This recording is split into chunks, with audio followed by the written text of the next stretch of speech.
दोस्तों, एक 14 साल के हाफिज कुरान बिलाल गाजी एक रोड एक्सीडेंट में वफात पा गए। उसकी मां की ख्वाहिश है कि उसके बेटे की आवाज पूरी दुनिया में सुनाई दे।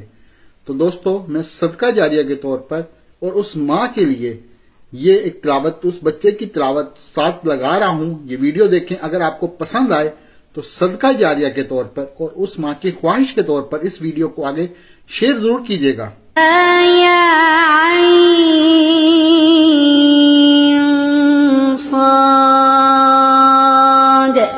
ذكر رحمة ربك عبده زكريا إذ نادى ربه نداء خفيا قال رب إني وهن العظم مني واشتعل الرأس شيبا ولم أكن بدعائك رب شقيا وإني خفت الموالي من ورائي وكانت امرأتي عاقرا فهب لي من لدنك وليا يرثني ويرث من آل يعقوب واجعله رب رضيا يا زكريا إنا نبشرك بغلام اسمه يحيى إنا نبشرك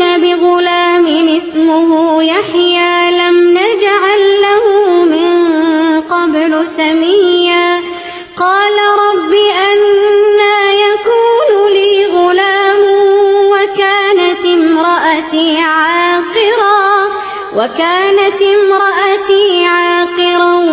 وقد بلغت من الكبر عتيا.